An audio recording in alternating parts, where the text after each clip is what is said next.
I would like to introduce the speaker, Mr. Vaidishwaran.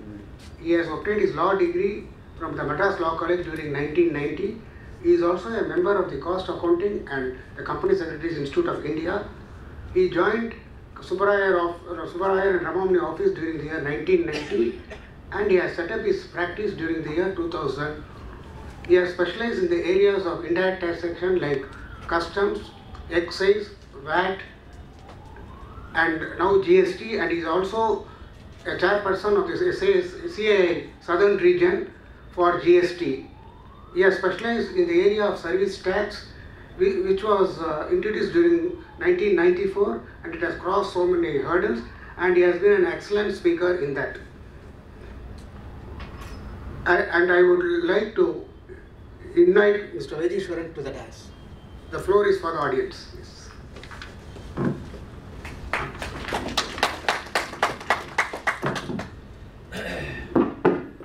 Good evening. So this is, I think, is some kind of a revisit to the legislation going by the topics. Most of the topics are topics which have been churned out significantly when the legislation was notified, and then subsequently, after all the heat died down, people got used to it. Then the amendments started talked about. Then the amendments came in, and then active role played by MCA in terms of implementation of this legislation saw a fleet of circulars. So this legislation has been quite active. In fact, it has become quite a complex legislation from a compliance perspective, from an understanding perspective, because it is just not the act, it is much beyond the act. So my topics have been very specifically laid down. It is board directors, invent directors, and women directors. So I'll have to go through some of the basic provisions, and as I go through the provisions, I'll also analyze some of the issues that are cropping up in the practical side. So from a minimum director perspective, you have public companies and private companies, where the item, the 149 talks about the minimum, and a one-person company, there's only a requirement that must be at least one director, but of course there's no guarantee that they should have only one. Maximum is 15, and more than 15 you have to go for a prior special resolution. The way the language is used in the sections indicates that you must talk about a prior resolution if you're going to cross more than 15. This is a critical point for many companies. Basically, today the legislation and the approach of the law is on the assumption that if something goes wrong, who will we target or who will we approach? So the biggest challenge in many of the organizations is that most of them are outside India, and people who are in India itself are going outside India. So where is the question? Most of them are outside India. So that being the case, they want somebody to hold, and therefore they designed this concept of a mandatory resident director. And therefore they said section 149(3) provides that every company shall have at least one director who stays in India for a total period of not less than 182 days during the financial year. Earlier, if you remember, the language was slightly different. They used the word previous calendar year. So the word previous calendar year created all kinds of confusion as to when would you start calculating the dates and when would you decide a person has become resident, and what happens if he falls partly in the calendar year and partly in the financial year. So they've kind of rectified it by the Companies Government Act 2017, effective 7/5/2018, saying during the financial year. But the risk is, if the foreign citizen is going to meet the requirements of being a mandatory resident director and has to necessarily spend 180 days in India, then he would also trigger the test of residency as far as income tax is concerned. So he would also become a resident for the purpose of income tax, which in case all the other flows and impact of section 4, section 6, all of them will happen, and they are taken into account the impact. So it's not easy to convince a person to be a mandatory resident director so easily. Not that he's very keen to become a resident director, but even if he's keen, if you say that you will also have to file your returns and offer a global income in India, that's the first ticket to go outside India. Now coming to this concept of woman director. We have tried this in Parliament, it didn't work. They tried this concept in Parliament where they talked about specific reservations for election candidature through the parliament, so many number of seats, never saw the light of the day. So then, which is the easiest way where it can work? Companies are there. Okay, so we'll make it mandatory. So let's see how the democracy flows through, how the gender equality is implemented through companies. Luckily, partnerships and HUFs are not governed by any kind of a codified law which allows them to mandate all these things. See, what happens is, I'm not biased. I'm saying, don't do something for the sake of doing it. There should not be any difference between a woman director and a man director in terms of qualification, respect, expertise and skill. Don't thrust it like a perfunctory compliance, which means all companies are now running around helter-skelter to see how they should get one woman director and, comply panni aachpa, we have complied with the section. So that is something which you need to really look at. So let's look at what the law says. Proviso to 149(1) provides that such class or class of companies as required shall have at least one woman director, mandatory for listed companies. Listed company means the security can even include a debenture. So if a debenture has been issued and that can create a status of listed company as per the definition, then you are also required to put a woman director. Public company having a parent capital of rupees 100 crores or more, public company having turnover of 300 crores or more. Monetary limits as in the last date of the latest audited financial statement. So you have to look at the last audited statements. Of course, there can be a debate as to whether it is adopted or not. My view is that need not be adopted. So long as it's been audited and it is latest, you can go by those numbers, and based on those numbers, you can determine whether the eligibility criteria is met, and then you can appoint. In case there is an intermittent vacancy of a woman director, it shall be filled by the board at the earliest but not later than the immediate next board meeting or 3 months from date of vacancy, whichever is later. Now, practically, many companies are struggling. Suddenly they appoint somebody for a perfunctory purpose, and that person who joined the board as a woman director because somebody said so and joined it, decides to talk to some other professional and understand what is Companies Act, what are my responsibilities, duties, etc. And that other person tells these are all the jails you can go to, these are the courts you can go to, these are the prosecution areas. She resigns. Now it is a challenge. In fact, sometimes I get a call, some known person who's been in another field for many number of years, good respect in that field, she calls up and says, many times at least 4 or 5 cases I've told, she calls me and says, this company, do you think I can accept this position? Vandame. So when I give the answer, Vandame, they immediately know that you can't obviously go beyond certain things. But what is the level of risk you're willing to take? So typically it's a challenge, and with the current era where you are not able to understand the magnitude of accounts, the magnitude of transactions. Even a small Punjab National Bank could not understand what happened with Geetanjali Jewels. They said we were victims of frauds. So I'm saying it sarcastically, but otherwise it is a complex set of field where it is not easy unless you have a background, legacy, expertise, and continuous willingness to learn. And the continuous willingness to learn, if it is critical, then you can play a great role on the board. You can transform the company because of your new thinking, your ideas, etc. Audited financial statements, purira mari irundha. So it's very easy to say the director has to play a very critical role, etc. But your audited financial statements is such a complex document, and thanks to so many accounting standards that are applicable, which are revised, you don't know whether it is revised or not. And then there is this new thing called as Ind AS, which many people find it strange to look at. So you have to cross all those things and then look at those numbers. It becomes a challenge. So what companies try to do is, they will use this section and promote somebody within the organization, subject to certain parameters. So if they try to promote somebody within the organization, that creates its own rift, because there is a race where everybody is trying to grow together and suddenly one person becomes director. Nobody realizes that the position of director is not a great position, but the moment somebody becomes a director, you think I am your employee, therefore you have more control over me. But if you are a professional woman in practice and you have hands-on knowledge of accounts, you have hands-on knowledge of law, you have hands-on knowledge of general law as well as company law, this is a superb opportunity. because you will bring to the board a completely different gamut of things, and that with the business experience can make a difference. So I feel surprised as to why professionals shy away. There are good companies, there are very good companies also in the market, so they shy away, but there's a tremendous opportunity, and typically these names never go to those database of directors, etc., because they don't give their names at all. Now we'll come to this DIN. Of course, earlier, if somebody wants to apply for getting a DIN because he has aspirations to become a director, he could just like that apply. Now, if A has an aspiration to become a director, the company has to first decide that this fellow should become a director and pass a resolution or whatever, and then based on that only I can apply. So it is not as if anybody can I'm available as a director. It is no longer possible. It's a very, very critical amendment.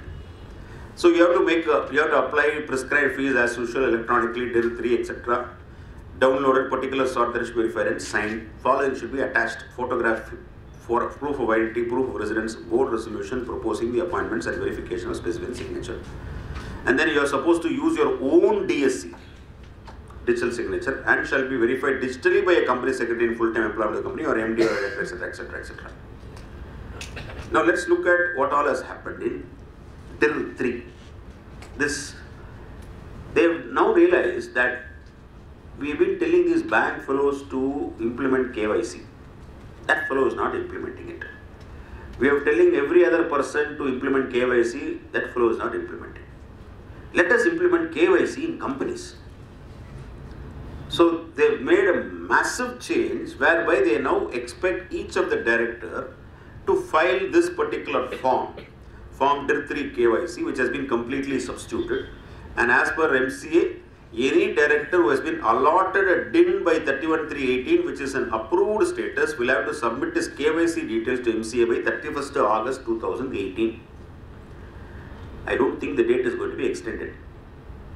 So by 31st August 2018, all directors who have got a DIN which lies in approved status are supposed to download this form, fill up this form in full detail, and then get it certified through their professional and upload this data. So for Indian nationals, they made it even more critical by saying that your PAN is mandatory and the details you are giving in this form should be matched with PAN. Tamil Nadu, Mudipur. K.N. Raghavan, the parent. But PAN it will have Ur Pere, Tata Pere, Ella Putu Raghavan. So you are known as K.N. Raghavan, you are identified as KNR, for example. It's a big map those days. So you are identified like that, and then your PAN has got something totally different. When you are filing this DIN KYC, it is a requirement that it will go and check the PAN. If the PAN verification does not happen, you cannot proceed further. Therefore, they are now saying, you match everything with PAN. If you cannot match, change your PAN. So change the data in the PAN so that it matches with your directorial data which you have already in the system or what you would like to program. So for Indian national, whatever is, you have to match the PAN details. If PAN details are incorrect, it is advised to first correct the details in PAN. So there is a link, it's verifying it with PAN. You have to give a personal mobile number for sending an OTP. And then there is a step-by-step process whereby the OTP would also be verified. Personal email ID, personal mobile number are all mandatory fields. No choice. You have to fill up the personal email address and personal number. Luckily, Aadhaar number, driving license optional. If you put the number, verification will start. Then copying, attachment, etc. So Aadhaar number is blank, voter ID, etc. is blank. But in the FAQs, they are saying at least one of them you give. The driving license or something you give, which is fine to some extent fine. Otherwise, they will be running foul of the matter pending in Supreme Court. Because Supreme Court has said you cannot use Aadhaar number for anything other than targeted benefits. But in the bank, they ask the Aadhaar. Bank is fully violating Supreme Court, and unfortunately, you cannot move. There is no directive coming from Supreme Court restricting the banks from doing it. They said we have not asked you to do it, but all banks are saying instruction on that. Say we will ask. Worst is foreign. இங்கேருந்து வெளிநாட்டுக்கு போய் 20 வருஷமா உட்காந்துருக்கான். he has some account here. The bank manager tells me you cannot operate the account unless you have Aadhaar. So ஒரு leave வந்துட்டு அப்பா address போட்டு he gets an Aadhaar. He is a foreign citizen. He has no business to get an Aadhaar. But he is also issued a Pakka Aadhaar, which is applicable only for Indian citizens. So idella separately going on. Anyway, Aadhaar number currently is not really identified as a key requirement, not a mandatory requirement. Now let's look at some of the MCA FAQ on DAR3 and some of the responses and issues that can crop up. For 2018-19, DIR3 KYC by 31/8/2018 and for 19-20 onwards, DIR3 KYC by 30th April of the immediately next financial year, DIN would be deactivated if not filed and verified by the due dates. Now that is the critical point. System, all are operated by bots and machines. So you may not have a choice at all. If it is approved status and you have not filed this by the cutoff date, you will get automatically deactivated. Earlier system said if there are changes, then you file the changes or corrections. Now assuming no change is there and everything is the same, you still have to go through this DIR3 KYC. And then it also adds one googling. New system contemplates annual filing even if there is no changes. See, know your customer should be only once. Know your customer cannot be every year. So every year you are supposed to get this done annually. That is what the language is, if you go by the provisions. So every year you have to go by the verification exercise, every year you have to go by the address proof, and every year you have to go ensure that the deactivation does not happen. Completely unwarranted exercise to do it annually. If there are changes, yes, you just make it say that if there are changes, I have to make those changes. Which details are required to file in the form? FAQ, answer is name as per PAN database, father's name as per PAN database, Suttam. Father's name as per PAN database is even more complex than your name as per PAN database. Date of birth as per PAN database, PAN number mandatory for citizens of India, personal mobile number, personal email ID and permanent present address. Further, applicants are required to provide Aadhaar. If not, then voter ID or passport driving license, a copy of any of the above should be attached. Therefore, if somebody does not have an income at all, but has aspiration to become a director, he must first get PAN. Then only he can get into the system. Is it mandated to enter a unique mobile number and email ID in form DIR3 KYC? The FAQ is a beautiful technique of asking the question themselves and giving the answer in such a manner that it suits the government. Yes, it is mandatory to enter your personal mobile number and personal email ID in the form DIR, and the same has to be verified by an OTP process. Further, the mobile number and email ID must be unique such that it is not already linked with some other person in the DIN holders database. So, there would be one person in the organization who will take care of everybody's responsibility. One single ID he will have.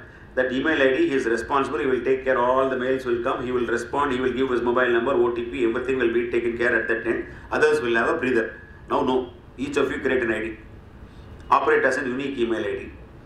And then ensure that there is a mobile number. There should not be a common... There cannot be a common. You cannot have a secretarial admin at so-and-so company for all those things. For foreign director is difficult. It's even more difficult. Timing difference also.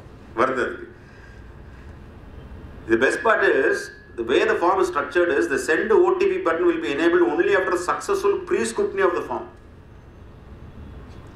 So, the form pre-scrutiny, see, these are all technology related pains today, where you can't proceed further because the system does not allow you to proceed further. What happens to OTP for foreign nationals and non-resident directors? You will have an issue. You will have an issue for time difference and connectivity.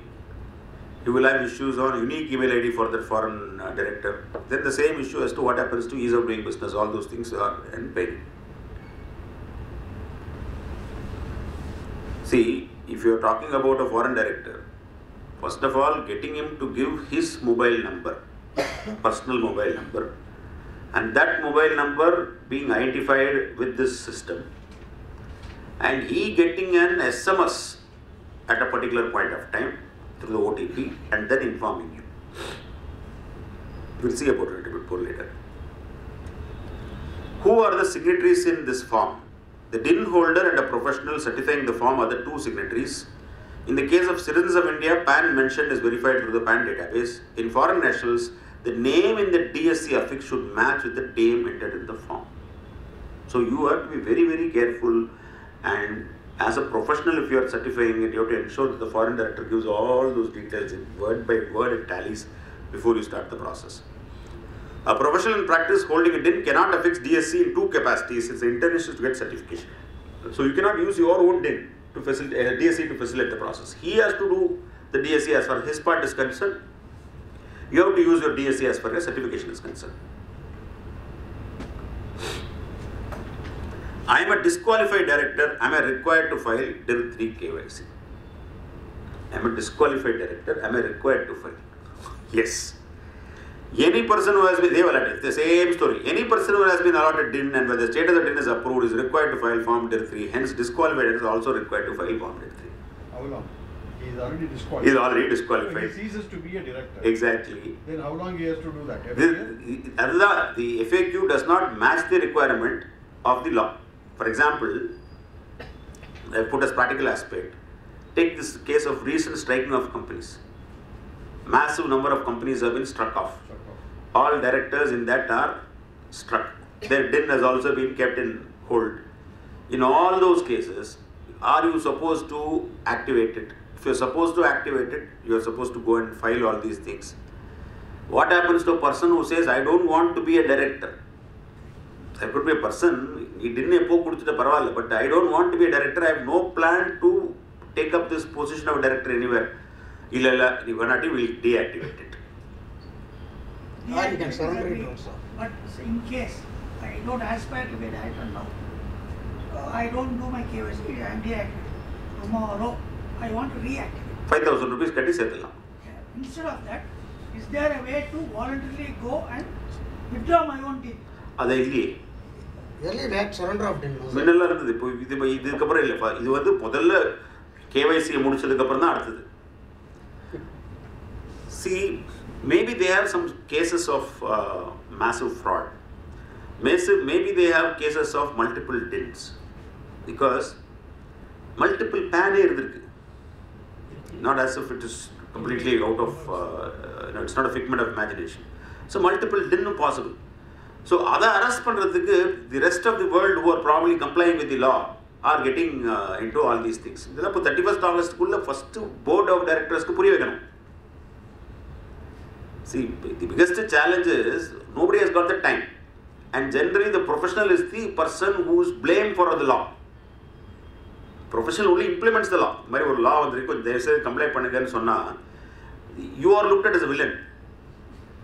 எதுக்கு இவ்வளோ details கேட்குறேன், நீ why are asking for all this information? But that's how the trend is today. So practically, somebody, as you said, somebody may not want to be a director today, but later on he can come, 5,000 rupees he has to pay, collect the fees and go. Can you check from the MCA website whether a particular director has KYC complaint done or not?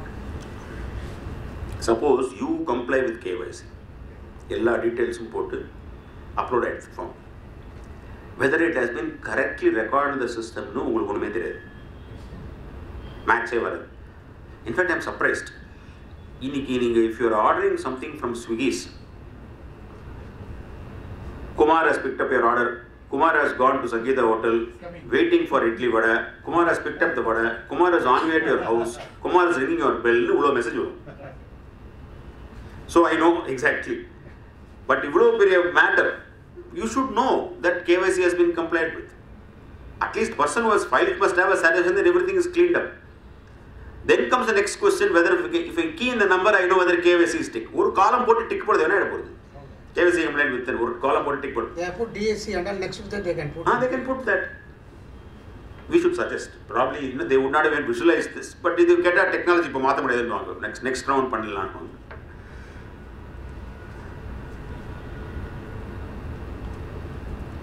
Professional has to declare that he has been duly engaged for the purpose of certification. So future, get a letter of engagement. Safe. The certification says that you must be engaged. Please get a letter of engagement. I'll tell you why you should get a letter also. Declaration to the effect that the professional has satisfied himself about the identity of the applicant and is addressed based on the perusal of the original of the attached document. If the applicant is residing outside India, particulars will be verified from document duly attest. If it is your Indian party, original has to be verified.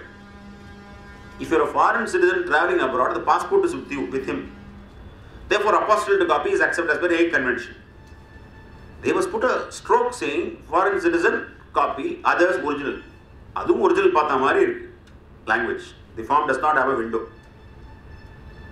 Generally, notarized apostilled is equal to original, but the form does not make a distinction between foreign and Indian director.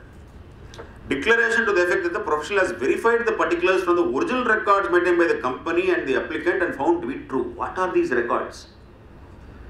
We are talking about an individual director filing a KYC for ensuring that no of your customer details are met through the eKYC format, and this director says, I was in this company some 9 years ago, 6 years ago. What records are we talking about? What access do you have?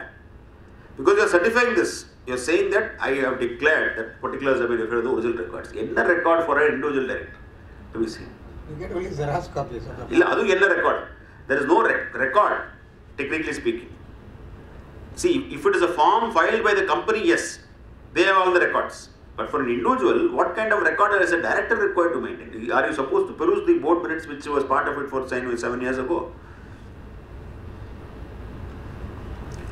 Professional has to certify that mobile number and email ID belong to the applicant director signed by.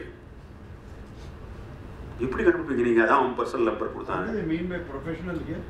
This person who is certifying CA, CS. I have just put it like that. Practically, how do we know? So, especially for a foreign director who has to give his mobile number, put all this information in the letter of engagement. I hereby engage you to fill up this form. I hereby declare my mobile number is so and so, my email ID, unique email ID is so and so. Fill up it, neatly type it. This is the format of the engagement letter. Please fill it up and give it to me. Then I can proceed further and then keep it safely in your records. Because you are supposed to certify that I have done all this. And why? In bold letters, the form has got a line saying professional has to certify that he understands that he shall be liable for action under section 448 for wrong certification if you have any form. 448 is fraud. So they are very, very clear that the role played by the certifying professional is much more wider than a mere signature, especially in this KYC. So be careful as to, so you implement a KYC yourself. Who is your client? Know your client. Whether it is worthwhile to file this document for this fellow for the sake of that small fees that he is giving, given the amount of certification that is happening. We don't know where he is taken money from, where he is borrowed from, which country he is running to, we don't know anything. So you have to be very, very careful. That is why I thought I'll give a little more idea on this, because first time I am seeing so much of pressure put on the certifying part. And because of Nirav Modi? Because of Nirav Modi. So they want to kind of pin nexus between professional and this. So you may fall into a trap without your knowledge. Now coming to the statutory part, disqualifications for appointment in terms of directors. Section 164 is similar to the earlier section 274, except for certain extra disqualifications. Two more. He has been convicted of an offence dealing with related party transaction under section 188 at any time during the last preceding financial year, 5 years. He has not obtained DIN under section 152. Now look at the irony. 188 of the Companies Act itself has come into force only from 1414. Last preceding financial years, technically 164 would be reckoned only when appointments are proposed after 1419. Because you cannot say 274 should be applied for this. Because later party transaction as a concept, real disqualification was not there that significantly in the 56 Act. 188 itself is a new animal as far as Companies Act is concerned. 164 1D refers to conviction by a court of any offence, whether involving moral turpitude or otherwise, and sentence for not less than 6 months and a period of 5 years have not elapsed from the date of the expiry of the sentence. The English language, and the otherwise is one dangerous terminology. Moral turpitude or otherwise. We have always tried to argue as lawyers what is the meaning of otherwise. So we always try to argue that otherwise would mean something which is linked with the previous language, previous words. We apply the ejusdem generis principle and say dissolution or otherwise should mean something like dissolution. So moral interpreted it should be otherwise is what legally you should interfere. But then they have used this other provision and said otherwise has been identified mean any offence in respect to which has been convicted by the court under 13 Act or 56 Act. Very, very wide otherwise interpretation. A person who is convicted of any offence and sentenced thereafter imprisoned for a period of 7 years or more shall be eligible to be appointed as director, shall not be eligible to be appointed as a director. So these are some of the impacts as far as disqualification is concerned. The meaning of otherwise is too general, isn't it? It encompasses. Generally, courts have consistently held that if the word otherwise is preceded by the word or, and the or is preceded by something, the otherwise will take the color from that thing. That is accepted. Yeah, water or otherwise. Now the otherwise cannot be bonda. Okay, it will be similar to water. That's how you should interpret. But they are this new Companies Act 2013 has got one rules where they can give different meanings for different words through a notification. So that's what they've done, and that's they use the word otherwise as a very wide. But they are copied from 283 of the old Act. Old. Model interpreted. Model interpreted they have copied. Yes. A private company can provide for additional disqualification through its articles. இது போறாதீங்க நாம என்ன வேணா போட்டோம்னா போட்டுக்கலாம். எங்க ஆர்டிகல்ஸ்ல பழசு எப்போ copy அடிச்சிட்டான். ஃப்ரெஷ்ஷா யாரும் பார்த்தது கிடையாது. 164(2) provides that if a company has not filed financial statements or annual returns for any continuous period of 3 financial years, has failed to repay deposit, pay interest, etc., and the failure can 1 year or more. So these are some of the identified, but the proviso is interesting. Proviso is very important. Proviso has been inserted with the Amendment Act to provide that disqualification shall not be for the period of 6 months from the date of appointment. இது எதுக்குன்னா அந்த 6 monthsக்குள்ள if you want to file the returns, pay the compounding fee, repay all the deposits, repay the interest, etc., you're fine. So it's like kind of a suspended animation. So they say the proviso will facilitate that disqualification shall not be incurred for about 6 months from the date of appointment to enable you to ensure that what was the ground of disqualification in terms of non-filing, etc., is rectified so that you should be able to file it also. So coming to number of directors. A person cannot be a director in not more than 20 companies at the same time, including any alternate directorship. Fine. Maximum number of public companies in which a person can be appointed as a director shall not exceed 10. So the idea is your focus is very, very limited. Public companies, etc., this directorship in private companies that are either holding or subsidiary or public companies shall be included. Directorship in a dormant company shall not be included. This is a change that they brought in, saying that there are dormant company would mean a company that is formed for a special project, company which is formed for a kind of a holding structure. You create a company just to hold other companies. It is not very active. There are some conditions you have to satisfy. There is a special provision in the Companies Act for dormant companies. So if you are a director of a dormant company, that directorship will not be included in the calculation of the limit. Members by way of special resolution specify any lesser number of companies in which a director of a company may act as directors. So far I have not seen members getting very active on this, but the power is there. I would say that the intention of the law is intention of corporate governance can be completely rattled by this section. If a person is good and ask the appropriate questions and the right questions, and the members, the controlled company, feel that the person is asking too much of wrong questions and is not resigning on his own, they can ensure that a member brings in a resolution saying that you rombo companies you should restrict your number. So they can tell a person saying that you cannot be, because he is supposed to disclose all his directorship, you cannot be in so many companies, so you have to resign. Now that can happen in certain cases. Now it's like this. Can you tell a doctor who is a very famous surgeon, வாரத்துக்கு நீங்க 2 operation பண்ணா போறோம். Okay? You are doing too many operations, you have to focus on this patient, you cannot do so many operations. Can you tell a professional saying he must not take up, that is his call, what he can do, what he is capable of doing, his call. So you cannot bite more than what you can chew, but that he should realize. He cannot be compelled to say, no, I think you are not capable. There could be somebody who is so brilliant who can handle many transactions just like that. So this is a very, very tricky provision. There is a potential for misuse of 165 days. So, but limitation has been provided. You cannot be a director in so many companies. And Right. That should be enough. I'm saying lesser than that they can improve it. They can make it 5 also. They can make it 5. So if they don't like somebody, they may say 3, 4 unna, then he will decide as the priority. Yen the mono company top. He'll exit this company. I think earlier private company was not included. There used to be in 60, 70 companies.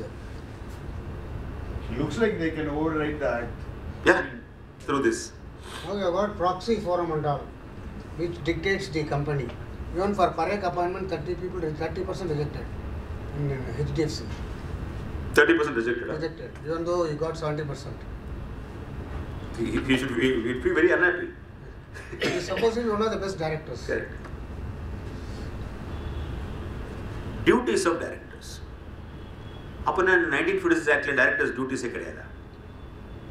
See, these are all, a director is supposed to have certain duties towards the company, towards his organization, towards the board, towards the stakeholders, towards the shareholders. To cast a section and say that these are your duties, so one, there is no express provision in the 56 Act, but here they say, first of all, a director has to act according to the articles. Fair enough. Then they say something which, if you read it, it will look like a mission statement. A director of a company shall act in good faith in order to promote the objects of the company for the benefit of its members as a whole and in the best interest of the company, its employees, its shareholders, the community, and for the protection of the environment. The environment section. If the director has to protect the environment, you cannot have printed balance sheet anymore. By now, you should have gone green. Sterling clear. So look at, see, these are all, if you look at English, these are all act in good faith, take care of all these things. Why put it as part of section? Exercise duty, due and reasonable care, skill and diligence, exercise independent judgment. Pandita Agano. This is interesting. This is correct. Should not involve in a situation in which he may have a direct or indirect interest that conflicts or possibly may conflict the interest of the company. Some people do, they are saying don't do. Typically, they are saying do not get into conflicting areas. Should not achieve or attempt to achieve any undue gain or advantage to himself, his relatives or partners or associates. Related party transaction. Nare conflict varum sections. But this what has happened, cut and paste we have borrowed from UK Act. Section 171 to 177 of the Companies Act UK has got similar provisions, so that's borrowed. So when we create something new, there's nothing really new. We will take something from the old, take something from other countries, mix together, give your idea over, add panni, give it. That's safety ki prescribe rules statement. Then after that, each rule will get amended regularly. So forever you have to read notifications. MCA website daily rendu thadava paakama thookudadu. That there is a philosophy of practice. Since I practice all things, we have to read all other tax laws also. No, they are also same format. GST is even more worse. FEMA was like that originally.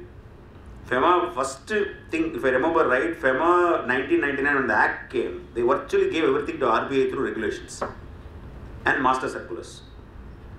Master circulars ruled. Then today at least RBI has got some kind of codified format of keeping master circulars certain periods. They specify, update and keep it as periods. But that exercise after FEMA has now spread to all other legislation, whereby the delegation of power to the executive is much more than what the Act is. And that, because the reason is they can amend it easily. You can quickly amend the change. So, there is always a possibility of an error of judgment for a director. Not everybody is perfect. Even I can make mistake, you can make mistake, he can make mistake. Any human being, it is possible to err. So there could be error of judgment. How can you say that it is a failure as a duty? So there is reasonable care. Some old judgments directors are not bound to examine the entries in the company's books of account. A director need not supervise the work of co-directors, English case law. But there is an Indian case law on 166 itself, after the 2013 Act. After the 2013 Act, plaintiff and defendant were directors in a company having equal shareholding in a company called as Paramount Coaching Center. Defendant incorporated another company where she was a controlling shareholder, also a 1% company that were competitors to Paramount. Civil suit filed by plaintiff for the wrongful loss, not loss, LOWSS, cost to the Paramount Coaching and usurping of goodwill and IP of Paramount. Suit initiated as a derivative action since company could not file a suit on account of 50% ownership. The company could not move further because 50-50. They can't take any dissolution. So the shareholder through derivative action filed a suit. Delhi High Court held derivative action maintainable even if the shareholders are minority. Defendant argued that you should go to Company Law Board for operation mismanagement. Delhi High Court said jurisdiction of Company Law Board under 397 is concurrent and civil court can exercise jurisdiction. Director not permitted to retain secret profits. If director's personal interests are in conflict with the duties of the company, director would be liable to pay out to the company. Director had acted in contravention of 166(5) of the Companies Act by seeking to usurp the goodwill and IP, and director has to pay the gain to the company. Therefore, this is a live decision of section 166 in action. So in many cases where you have this kind of a situation, where one shareholder has used the expertise which he has learned in the company and created another competitive environment and is slowly pulling away business directly, indirectly, etc. He has no business to do so. Money has to come because as a director he has failed in his duties under 166(5). There is a precedent. How will they determine the quantity of undue gain? That they have appointed a committee to check all parameters, etc. That they have delegated.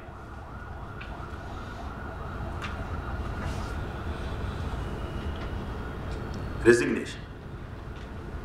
Notice in writing. Resignation takes effect from the date on which notice is received by the company or the date, if any, specified notice, whichever is later. Is at least much better than the earlier scenarios of Form 32 not being filed at all, Form 32 being filed, not known whether it's filed or not. Originally, Proviso to 168 provided that director should also forward a copy of the resignation to ROC. It became an issue. You intimate the company, and then the section also said you shall forward a copy of your resignation to ROC in which you have to give the details for your resignation. அதுவே ஒரு 5 பக்கம் annexure கொடுத்துறோம். Details for resignation. Board meeting நடத்த மாட்டேங்கிறாங்க, paper கொடுக்க மாட்டேங்கிறாங்க, notice கொடுக்க மாட்டேங்கிறாங்க, அஜெண்டா கொடுக்க மாட்டேங்கிறாங்க, I am not able to access, I suspect this fraud, full list போட்டு கொடுத்துறோம். That is enough for an investigation. Some people are very polite by saying personal reasons. Auditors are now resigning for personal reasons. Latest, before signing, they resign. There is a new development that is happening. Yes. So originally the language was shall forward, but they said shall be read as may through notification for unlisted public company, private company licensed to operate as by RBI, SAB, etc. in the SEZ premises for financial service center. Now they have amended through the Companies Amendment Act. Shall has become may. Director may also forward copy of resignation with reasons to ROC. May is also slightly diluted. Diluted. Shall means compulsory. Shall na mandatory, may na pona podu. But it is all very funny because as lawyers, I have argued shall as may and may as shall. Correct. Depending on the case. Company has to intimate the registrar, inform director within 30 days of receipt of notice of resignation. Director, as I said, may forward a copy of resignation along with the fees. Director, DIR 11 requires that to state the information given is correct and complete, and attention is also not the end of the form to the provisions section 448 and 448 provide for punishment for false statement and punishment, etc. Inga patal, the 448 link pani utran, so that you are very, very careful as to what you are signing. If company has filed DIR 12, foreign director resigning from the company can authorize a practicing CA or any other so-and-so to sign DIR 11. There is only an exception. My view, even though provisions have become may and it is no longer mandatory, Take it as shall. Read it as shall for safety. Why? You have a suspicion that the company may not file that well. Or you are one of the last resigning directors. இப்போதான் ஆக்சுவலாக புரிஞ்சிருக்கு that something is wrong with the company. மீதி பேர்லாம் முன்னாடி resign பண்ணியாச்சு. There are issues in service of the notice of resignation. Even though technically your notice of resignation can go by email, you never know whether it has been, that is the email ID that is getting operated. There is a necessity to communicate the reasons for resignation to authorities. You feel it is better to the authorities know also this, so that you are safe as far as your past actions are concerned. So there could be, you have to see why you are resigning. If your resigning is prompted by certain events or certain things which will become events, then it is better that you also forward your reasons to your ROC. Now coming to this independent director. They have these parameters. Listed public company, at least 1/3 of the total number of directors. Public companies having paid-up share capital of 10 crores or more, at least 2 directors must be independent. Having turnover of 100 crores, at least 2 directors. Public companies in which an aggregating outstanding loan, etc., at least 2 directors. Again, the question is, when does the criteria come? When do you hit the trigger point, and then when do you run around, scramble around and hunt for independent directors from a market where nobody wants to become an independent director? It is very difficult to get these persons. Higher number of independent directors may be appointed depending on the composition of the audit committee. I am struggling to get independent directors. The rule actually contemplates saying if you want to keep more, you keep more. Section. The section is funny, the rule is even more funny. The section says, should be a person of integrity and possess relevant experience, expertise, opinion of the board. Fair enough. That's the board's call as to who can come as independent director. Should possess such qualifications as be prescribed. This prescribed gives the power to issue rules. So Rule 5 says, an independent director shall possess appropriate skills, experience, knowledge in one or more fields of finance, law, management, sales, marketing, administration, research, corporate governance, technical operations, other disciplines related to company's business. Ashtavadari, you must have all the skills that is available. Cricketer, footballer, and whatever you want. Appropriate skills, who will decide on that? The board is supposed to decide that you have those skills. But the person who becomes independent director must also possess these skills. He must have that much of ego to know that he knows all these things. If he knows all these things, he will not come. Why would he risk? When he reads 448, he will stay away from the company itself. In Punjab, all the independent houses are raided. Naturally. See, there are good independent directors, very good independent directors, who will not make a paisa from the company, but who are the worst, who are persecuted when there is a problem. Most of the notices go only to those people. The rest of the fellows will ensure that they are not even there in the picture. So that is why lot of, I can't name people, there are people who are struggling because they have, at some point, some years ago, they have been in the board of some company and that has created its own issues. Who can be able to, the entire act is focused on who cannot be. Who cannot be an independent director? A person who is or was a promoter of a company, holding company, subsidiary company or associate company. I am just calling them CHSA for the purpose of brevity in the future. A person who is related to these people.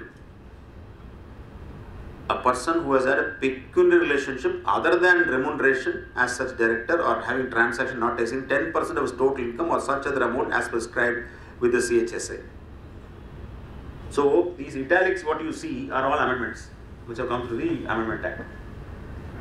So a person whose relatives is holding security or interest in any of these companies during the 2 immediate preceding years, value is specified as 2% or face value of 50 lakhs permissible in the securities, then that person also cannot be. So if he is appointed as an independent director, his relative also should not hold interest or security in the company.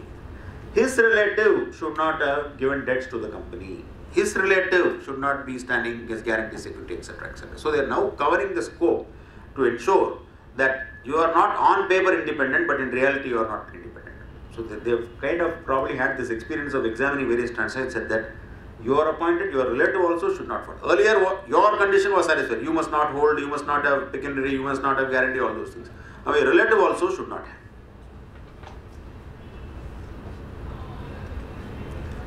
A person as well as a relative holds or has held the position of key managerial person or is an employee of the company in the last 3 financial years. But here they make an exception through the Amendment Act. In case of a relative who is an employee, the restriction shall not apply for his employment during the preceding 3 financial years. Then comes the auditor. Typically what happens, you would like to have the auditor who has understood the books of the company, the trends of the company as an independent director after his period of audit is over. No. A person or relative has been employee, proprietor, partner in a firm of auditors or company secretary in practice or cost auditor of the immediately preceding 3 financial years. See, normally when you look out for independent director, your first choice will be a professional. And who will be a professional? A known company secretary, a known chartered accountant, a known cost accountant, a known statutory auditor who has dealt with your company because he knows your business. And you know his reputation, his integrity, goodwill, etc. Last 3 years, if he has held up that post, he cannot be. Then, next choice would be lawyer or a consultant. So, there also it is finished. A person or relative has been an employee, proprietor, partner in any legal or consulting firm, immediately financial rate that has had any transaction among 10% or more of the gross turnover of the such firm. So, on the lawyer or firm or revenue certificate, 10% or more of billing is coming from this company now. That lawyer's firm, anybody there, his relative cannot be appointed as independent director. So, to appoint an independent director, the checklist and questions can be 20 pages. And the 20 pages question part only, that person will say, I didn't know, I don't want to become a part of your company. 3 financial years are any logic, sir? சும்மா ஒரு number முதல்ல 5 யோசிச்சிருப்பாங்க, அப்புறம் 5 ஜாஸ்தியாக சொல்லி 3 போட்டிருப்பாங்க, அவ்வளோதான். There is no yardstick by all these things. Cooling period மாதிரி. Cooling period. I know, yeah, you're right. A person or relative holds together with the relative 2% or more of the total voting power of the company. A person or relative is a CEO or director by whatever name called. These are all fair conditions to put. Who is a relative? At least 56 Act was very wide. It was huge parinda. Number of relatives were there. 2013 Act, members of HUF, husband, wife, such other persons as prescribed. Prescribed, father is there, mother is there, son is there, son's wife is there, daughter is there, daughter's husband is there, brother is there, sister is there. Who's not there?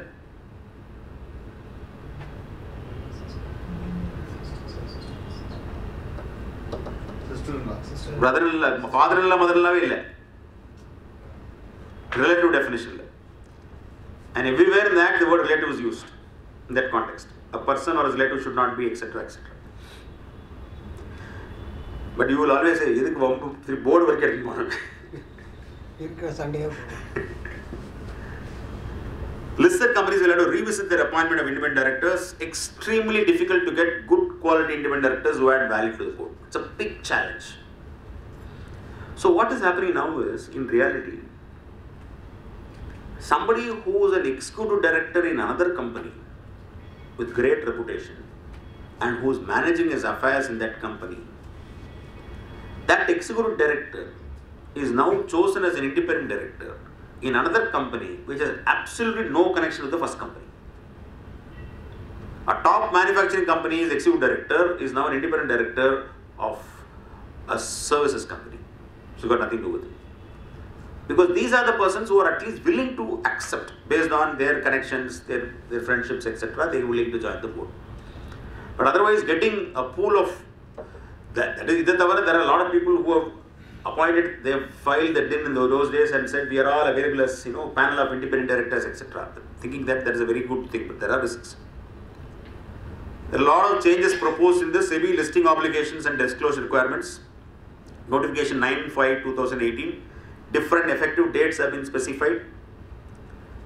Mandatory woman independent director is also proposed for a certain category of companies after a particular cut-off date. I think it's 1/10/19 or something like that. This good. Kotak committee. Kotak committee recommendations have been given the effect in the notification. Large companies, there is always complex transactions, multiple layers. And the biggest challenge for an independent director is, when does he get the agenda papers? So practically, when does he get the agenda papers? Clearly, Morning of the before they meeting. have to get it. Yes. 1 week before. 1 week. Many people get it in the morning of the meeting or in the previous evening. Except the accounts for a listed company, which you have to give 48 hours before. Rest you should give 1 week before. Yeah, but we are talking about even non-listed companies, no? Public companies, threshold levels. Secretary audit companies, there is no problem. They give you the report, they have not done it. So secretary audit is at fault. So it's a big challenge for an independent director to understand the agenda, understand the purport of the transaction, what is being perceived, what is being discussed. He has no clue before the decisions are taken. And that is where the transparency is lacking. So if adhikaga 1 week munala or 2 weeks munala if the papers are given, if is he going to read na? Same logic da. Exam last minute da. On the way car, traffic is 50 minutes, so 50 minutes you quickly grasp through it and you're supposedly you give a value addition there with a simple time-tested Indian logic of thinking on the feet based on the discussion that transpired in the meeting. Agreed? All of us are professionals, may not be directors, but even as professionals in some meetings, we are totally unprepared, but we believe that on the spot we can think, and based on what closed mind will give some answers, we can go forward, or we can always take time and look at it later. So that you cannot do in corporate governance because the decisions are quite complex. Independent director should hold office for a term up to 5 consecutive years, cannot hold office for more than 2 consecutive terms, but shall be eligible for appointment after expiry of 3 years of CC Buchan independent director. MC has clarified that appointment term whether for 5 years should be treated as one. This is not a very major issue. Now come to the other aspect. We saw what is the qualification or expertise expect from an independent director. They didn't stop with that. Para 7 of the Schedule 4 to the Act provides that the independent director should hold at least 1 meeting in a financial year without the non-independent directors and members of management. The independent directors are supposed to meet and talk about the other fellows. The other fellows are supposed to meet and talk about these fellows. Who will minute these meetings? Where will we keep a record of these meetings? No, sir, secretary of the company will cooperate and he will also be part of it. The moment the secretary is part of the whole exercise, then there is no discussion which can be called as an independent director discussion. It's part of the company discussion. No, sir? They are saying the advance register, that's all. That's all. And independent director will only brief at the meeting. That is a practice. But they are supposed to maintain the minutes of those meetings, no? Discuss all They will those things. maintain, but they will not tell the non-independent director. That is what is required to be done. But in reality, they say... maintain it, sir. In Leyland, they used to maintain that. They used to show to the secretary. And the company where? There are professionally management companies, there are companies. Let's make a distinction between that way. This meeting shall review the performance of the non-independent directors, the board as a whole, the chairperson, assess the quality, quantity and timelessness of the flow of information between the management and the board. Look at the subjectivity in all these things are structured. Para 8 of Schedule 4 provides that the performance evaluation of independent directors shall be done by the entire board, excluding the director being evaluated. Konja wait pannunga, we are going to evaluate you. We will decide whether you are worthwhile to be an independent director or not. Then there is a code for independent directors. It is divided into guidelines. Professional conduct, role and functions, duties, manner of appointment, reappointment, resignation, removal, separate meetings, everything is codified. Sorry, sometimes you have all this code like code of conduct for elections and things like that. Then best practices, you have those terms, etc. How much of legality it has? Section 149(8) says that company and the independent director shall abide by the provisions of Schedule 4. Shall. So Schedule 4 is just not a wish list. Schedule 4 is a mandatory requirement because 149(8) is structured that you must follow Schedule 4. You can always be prosecuted or identified as a violator by saying that Schedule 4 says all these things, you have not done A, B, C, D. Schedule 4 says, I'm not putting the entire schedule, Schedule 4 runs into pages. I've just kept certain quixotic elements of Schedule 4. Schedule 4 says independent directors will bring in independent judgment to bear on the board's decisions such as issue of strategy, performance, risk management, resources, key appointments and standards of contracts, scrutinize the performance of management in meeting agreed goals, satisfy themselves on the integrity of the financial information and that financial control and systems are robust and defensible, safeguard the interest of all stakeholders, balance conflicting interest of shareholders, determine appropriate levels of remuneration of EDs, KMP and senior management, moderate and arbitrate in situations of conflict between management and shareholders' interest. The love one and all. Independent.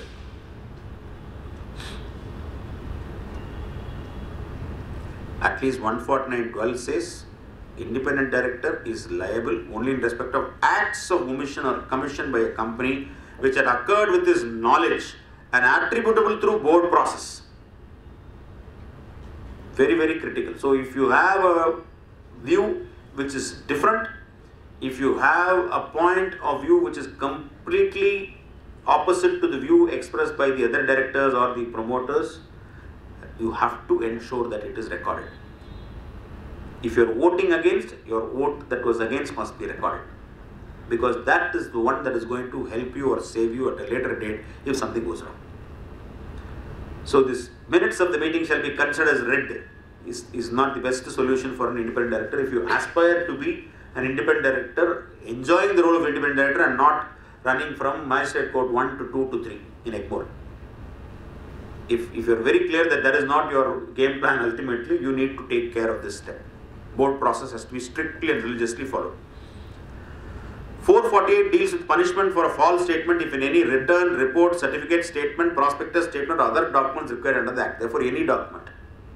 If you make a statement which is false in any material particulars, knowing it to be false, or omits any material fact, knowing it to be material, it shall be treated as fraud.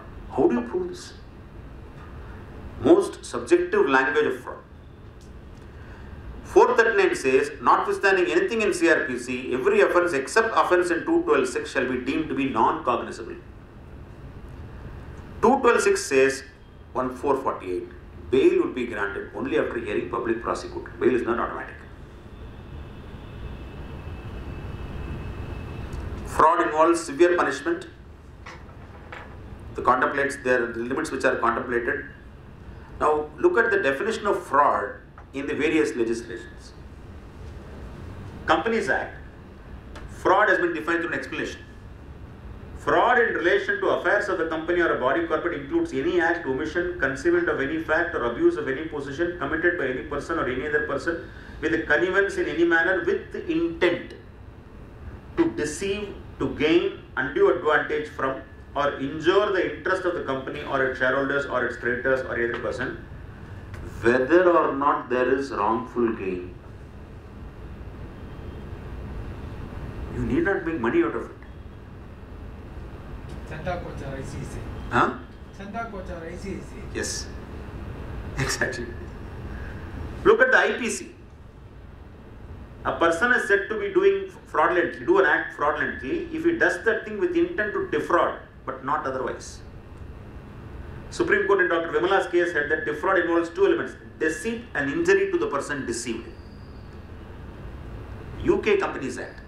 A director is liable only if he knew the statement to be untrue or misleading or was reckless as to whether it was untrue or misleading, or he knew the omission to be dishonest concerning material fact. Different kind of language. This can be interpreted in any way. Subjectivity to the core.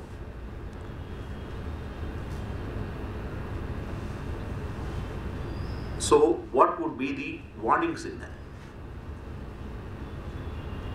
You may be a professional dealing with an organization. You may be an auditor dealing with an organization. You may be a statutory auditor certifying the papers. You may be an auditor certifying certain things. You may be a company secretary certifying certain things. Or you may be giving an opinion on certain issues. Or you may be an independent director of that company. Or an investor of that company. I would feel that the warning signals issued by RBI are fantastic. RBI issued warning signals in the context of banks. When a bank should get alerted about something not very good about this company or to watch the company. I pulled out some of the transactions, some of the warning list. This is much more. This is just 20% of what RBI has given as warning. But some of these are very good key signals from a professional's perspective. Default in undisputed payments to statutory bodies as declared in the annual report. Straight. Why are you defaulting? Yeah, you can say it's a cash flow problem, working capital problem. But that coupled with so many other things. Bouncing of high value checks. Sir, whether this will come in the board? It should come in the board. Are you not supposed to get a report from the CFO as to what's happening? The CFO has to give you a report. Board meeting may not contain agenda for all these items. No, but the CFO will give you a report, no? What report he will Plus they give a complaints report every month. Huh? Every quarter meeting they give. Meeting is there. Meeting No, is that compliance will say whether you are paid or not paid, the default not paid, la ponname. Plus Statutory also gives no in his Carol report. But that will come after 1 year. Statutory auditors report will come much later. But your at the board level, your CF, you should ask.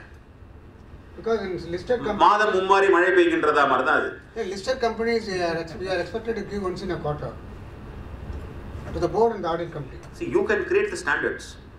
It's up to you. If you're an independent director on the board and you feel that you want to be safe and sure and enjoy the journey and also help the company to grow, the company will also gain because of this. In many cases, I have noticed in my experience that these statutory defaults are not planned. They happen. And then after a point of time, they grow beyond the size in which it is manageable. And then it becomes an intended default. So you could be an early warning point. Foreign transactions are a very key parameter.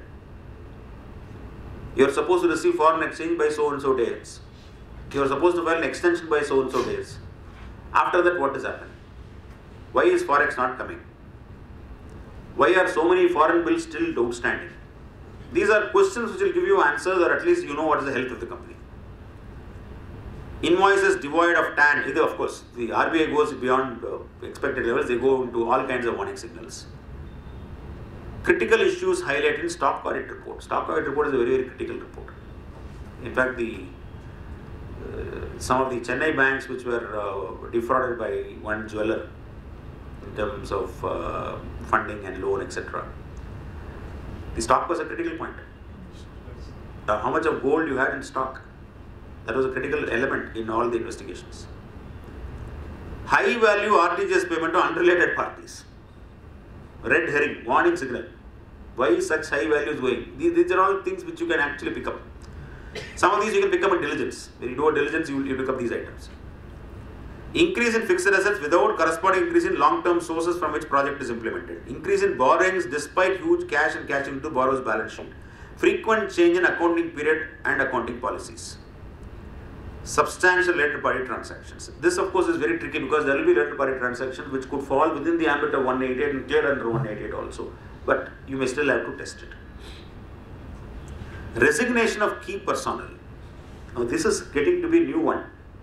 Whenever somebody resigns, especially a key person, that is perceived as a warning signal. Why is the person leaving? He could be leaving for another better job, for all you know. But that is also perceived. And papers also flash it today. You saw the CFO of Infosys going out, it became a big news. He's been in the organization for so many years and he left. So he could have had aspirations to go outside. So typically, or it could be some other, we never know. But the point is, it is better to be safe than sorry if you are an independent director. Because why sorry? Everybody will just take the list from the ROC as to who are the directors, whichever authority is concerned, whether it is tax authority or corporation or any other authority, add your name, issue notice. And nowadays it is straight away prosecution in many aspects. Nowadays banks, before giving loan, they check the directors of the company. Whether they are in direct in other companies, defaults. Okay. They don't issue the loan. After this, இது முன்னாலே பண்ணிருக்கலாமே. நிறுவ முடிக்கு அப்புறம் பண்ண ஆரம்பிச்சிட்டாங்க. First only the auditors, then only the director. For the loans, they check the directors in other companies. They get the default list from RBI. RBI got a mechanism for that. So what really transpires is, certain things have been allowed to go on without any kind of control. And something like Nirav Modi happened. Then there is a panic reaction and an assumption that everybody is wrong. If one set of transactions go wrong, a pattern is automatically assumed and action is taken against others. And because of the action being taken against others, no other further transactions take place in the business environment. which is precisely what's happening in lending today. Many of the PSUs have stayed away from lending. Business lending, they've stayed away. But the private sector lending has gone up big time. They see an opportunity. They see that this is not a bad option, this is not a very big bad idea, it's a good company, we'll do it. So private sector is actually gaining in terms of the lending business, because PSUs are taking a step back because they don't know what can happen anywhere. Because these are a long winding process. So when you have a very complex law compiled with regulations which make it onerous responsibility, what happens is the good people who can actually add value to the board will stay. I don't want to get into this. So that is what typically happens in political circles. That is also happening in our corporate circles. Especially when you need the expertise of, when the law can't, especially if you're talking about a listed company, you want very good independent directors. You want them to come into the board and add significant value. So that is getting lost in the process. How much the independent directors are paying? How the? What is the remuneration? No options, no stock options. So sitting fees. Certain companies they pay commission out of. Some commission is also paid by certain companies. But then that cannot be a significant portion also, because that cannot be the only source of remuneration also. Then otherwise your independence is lost. It's not sizable. Not sizable. It's not what they're going for independent. Risk is very high. Risk is very high. Winnerland was a prestigious position. After the Schedule 4 and Companies Act 2013, it is still a prestigious position. If you're, let us say, if it's a fantastic company, board managed company, a well reputed company, there are, we cannot say, everybody is bad. 80% of companies could also be good. There are very good companies who have stood the test of time, who have laid down the role for growth, who have innovated themselves, who have been absolutely transparent in all their activities. Those kind of companies, if somebody would want, they would like to be associated also. I am on the board of so-and-so company itself is a prestigious thing. Plus you may not get your sitting fees, you get your connections, you get your networking. That's what people look at. They're able to move in a different circle. That's how they take it. But if you want quality people who are otherwise in their professional circles very active to come into the board and add value, then that person coming in also has to devote so much of time to understand the risk and responsibilities. It cannot be just a 2-hour meeting and then going away. Then it doesn't make sense. The risk is so much. He has to be prepared, better prepared, and ensure that the transparency is not only acted upon but also reflected.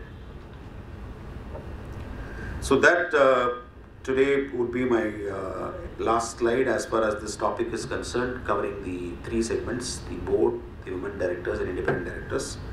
This is the law as it stands today, as amended by 2017 Act, as well as the latest regulations, including the latest DIR KYC, which is required and which has to be filed by 31st August. I will make available the presentation to the institute. They will share it with you. Thank you for a very patient hearing.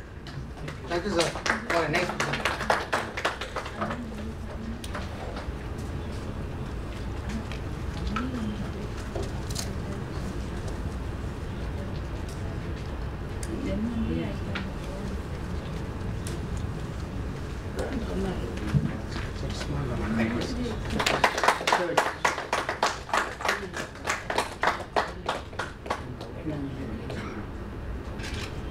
Thank you.